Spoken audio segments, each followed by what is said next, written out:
आज हम एक ऐसे टॉपिक पर बात करने वाले हैं जो सुनने में तो फिल्मी लगता है, पर इसके पीछे की साइंस और साइकोलॉजी बिल्कुल रियल है। हम बात कर रहे हैं द रिच माइंडसेट। हम अक्सर सोचते हैं कि अमीर बनने के लिए सिर्फ किस्मत या बहुत सारा पैसा चाहिए होता है, but the truth is wealth is not a result of luck, it's a result of habits.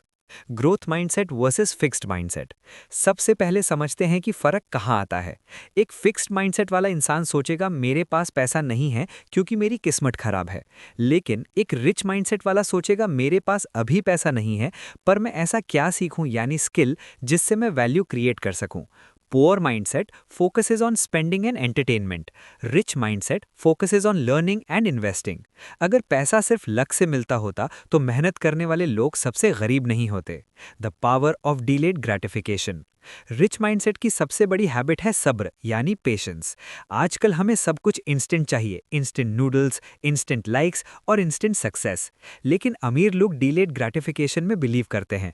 वो आज एक आईफोन लेने के बजाय उस पैसे को कहीं इन्वेस्ट करेंगे ताकि 5 साल बाद वो इन्वेस्टमेंट उन्हें 10 आईफोन्स दिला सके। Rule of thumb. अगर आप कोई चीज़ 2 बार नहीं खरीद सकते तो आप उसे अफोर्ड नहीं कर सकते। Learning is the new earning. आपने नोटिस किया होगा कि दुनिया के सबसे बड़े बिलियनर्स, चाहे वो वॉरेन बफेट हो या बिल गेट्स, वो हर रोज घंटों तक पढ़ते हैं। इनका माइंडसेट सिंपल है, the more you learn the more you earn. वो नेटफ्लिक्स पर बिंजिंग करने के बजाय फाइनेंशियल लिटरेसी की बुक्स पढ़ते हैं।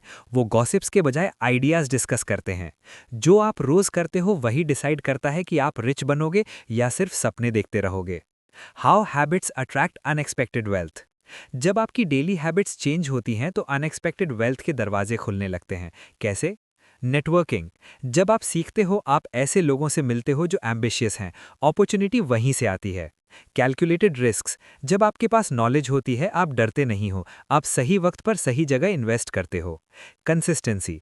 छोटी छोटी हैबिट्स जब मिलती हैं तो वो कंपाउंड इंटरेस्ट क्रिएट करती हैं। Wealth starts in the mind. दोस्तों, रिच होना एक बैंक बैलेंस नहीं, एक स्टेट ऑफ माइंड है। अगर आप आज से अपनी हैबिट्स बदलो, अपने वक्त की इज्जत करो, नया सीखो और फिजूल खर्ची बंद करो, तो वेल्थ आपको ढूंढते हुए खुद आएगी। वेल्थ किस्मत से नहीं, डिसिप्लिन से आती है। So start thinking rich to become rich. गरीबी पैसों की नहीं, सोच की होती है। मैं आज आपसे पैसों की बात नहीं करने आया हूं, मैं आपसे सोच की बात करने आया हूं।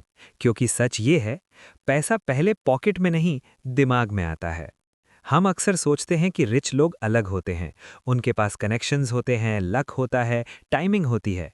लेकिन अगर मैं आपसे पूछूं कि क्या आपने कभी किसी रिच इंसान को क्लोजली ऑब्जर्व किया है, आप देखेंगे वो लोग ज्यादा शो ऑफ नहीं करते, लेकिन डेली बोरिंग चीजें कंसिस्टेंटली करते हैं। और वही चीजें धीरे धीरे अनएक्सपेक्टेड वेल्थ अट्रैक्ट करती हैं। नेटफ्लिक्स सब्सक्रिप्शन महंगा नहीं होता, महंगा होता है उसका कॉस्ट जो आप फ्यूचर में चुकाते हो। What is a rich mindset? Rich mindset का मतलब लग्जरी कार्स, वॉचेस या फ्लैशी लाइफस्टाइल नहीं होता। रिच माइंडसेट का मतलब होता है लॉन्ग टर्म सोचना, शॉर्ट टर्म इमोशंस पे कंट्रोल और डेली हैबिट्स को सीरियसली लेना। रिच लोग ये नहीं पूछते कि आज मुझे कितना पैसा मिलेगा, वो पूछते हैं आज मैं कौन सी हैबिट रिपीट कर रहा हूं जो फ्यूचर डिसाइड करेगी। वेल्थ ओवरनाइट नहीं आती। एक इंपॉर्टेंट बात समझिए, अनएक्सपेक्टेड वेल्थ ओवरनाइट नहीं, साइलेंटली आती है।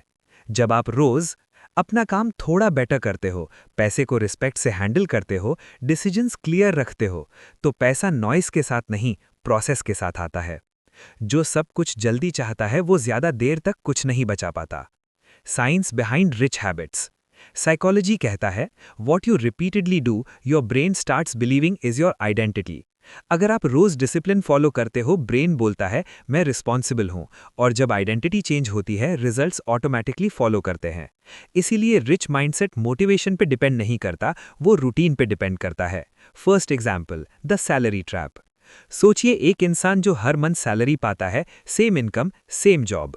अमीर लोग चीज नहीं खरीदते, वो फ्रीडम खरीदते हैं। डिफरेंस सिर्फ इतना कि एक इंसान सैलरी मिलते ही स्पेंड करता है, दूसरा पहले प्लान करता है। दूसरा बंदा एक्सपेंस ट्रैक करता है, स्किल्स पे इन्वेस्ट करता है, लाइफस्टाइल इन्फ्लेशन से बचता है। अगर आप टीवी से ज्यादा बुक्स खोलते हो तो आप कंपटीशन से ऑलरेडी आगे हो। 5 साल बाद एक वहीं का वहीं रहता है, दूसरा फाइनेंशियली फ्री हो जाता है। Same income, different habits, different future. Example 2, the daily 1% rule. एक बंदा रोज सिर्फ 1% इंप्रूव करता है, थोड़ा पढ़ना, थोड़ा सीखना, थोड़ा बेटर डिसीजन लेना। 1 साल बाद वो बंदा ज्यादा वैल्यूएबल होता है, ज्यादा कॉन्फिडेंट होता है, ज्यादा अपॉर्चुनिटीज अट्रैक्ट करता है। जो रोज इंप्रूव करता है वही अनएक्सपेक्टेडली अमीर बनता है। मनी इमोशंस फॉलो नहीं करता। ये लाइन याद रखिए। पैसा हैबिट्स फॉलो करता है, इमोशंस नहीं। अगर आप पैनिक में इन्वेस्ट करते हो, कंपैरिजन में खर्च करते हो, फियर में डिसीजंस लेते हो, तो पैसा अनस्टेबल हो जाता है। लेकिन जब आप काम होके सोचते हो, लॉन्ग टर्म डिसाइड करते हो, प्रोसेस पे फोकस रखते हो, पैसा नेचुरली अट्रैक्ट होता है। रिच माइंडसेट का सबसे बड़ा प्रूफ, पेशेंस। रिच लोग जल्दी अमीर नहीं बनना चाहते, वो स्टेबल बनना चाहते हैं। जिनको जल्दी होती है उनका पैसा भी जल्दी चला जाता है। इसीलिए वो शॉर्टकट नहीं ढूंढते, रिस्क समझ के लेते हैं, टाइम को अपना पार्टनर बनाते हैं। अनएक्सपेक्टेड वेल्थ का रियल सीक्रेट। अनएक्सपेक्टेड वेल्थ का मतलब लॉटरी नहीं होता। अनएक्सपेक्टेड वेल्थ का मतलब होता है अपॉर्चुनिटी जब मिलती है, आप मेंटली रेडी होते हो, और रेडीनेस आती है डेली हैबिट्स से। आज आप जो छोटी चीजें रिपीट कर रहे हो, वो कल आपका फाइनेंशियल फ्यूचर डिसाइड कर रही हैं। इसीलिए अपने आप से ये सवाल पूछिए, मैं पैसा चेज कर रहा हूं या ऐसी हैबिट्स बना रहा हूं जो पैसा अट्रैक्ट करें? क्योंकि अमीर बनना गोल नहीं, बाय प्रोडक्ट होता है। By product of discipline, clarity, patience और डेली स्मार्ट हैबिट्स। आप क्या बहुत अच्छे से जानते हैं कि बहुत बहुत सारा पैसे कमाना हमेशा लक पे डिपेंड नहीं करता? कुछ तो अच्छा होता है जो रिच पीपल सोचते हैं और बाकी बचे पागल और अनसक्सेसफुल लोग सोचते हैं। Dramatic pause. तो बहुत सारे पीपल को लगता है कि बहुत होना बस एक लक की बात है, बट ये बहुत सारे डेली हैबिट्स की वजह से होता है जो आपके माइंडसेट को शेप करते हैं। तो चलिए समझते हैं कि रिच माइंडसेट होता क्या है और आप इसे अपने डेली लाइफ में कैसे अप्लाई कर सकते हैं। Goal oriented thinking. Rich people हमेशा क्लियर गोल सेट करते हैं और उन्हें अचीव करने के लिए हार्ड वर्क करते हैं।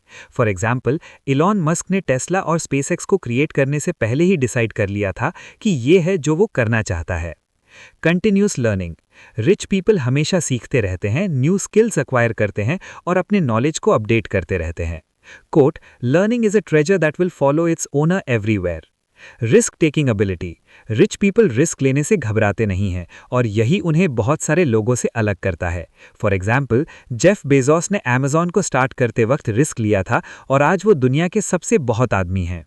Positive thinking. Rich people positive सोचते हैं और यही उनके पास बहुत सारे अपॉर्चुनिटीज लेकर आता है। Quote, positive thinking will let you do everything better than negative thinking will do. तो बहुत सारे डेली हैबिट्स हैं जो आप अडॉप्ट कर सकते हैं, जैसे कि early waking up, reading books, exercising regularly, meditating regularly, networking with successful people. ये बहुत सारे हैबिट्स आपके माइंडसेट को चेंज कर सकते हैं और आपके पास बहुत सारे अनएक्सपेक्टेड वेल्थ लेकर आ सकते हैं। याद रखिए, जो चीज़ रोज रिपीट होती है वही फ्यूचर डिसाइड करती है। Thank you. चैनल को सब्सक्राइब कर दीजिए और बेल आइकन दबाएं और लाइक कर दीजिए ताकि आप हमको ऐसी और मोटिवेशनल वीडियो बनाने के लिए प्रेरित करते हैं और हम आपको निरंतर आगे बढ़ने में प्रयास करते रहेंगे।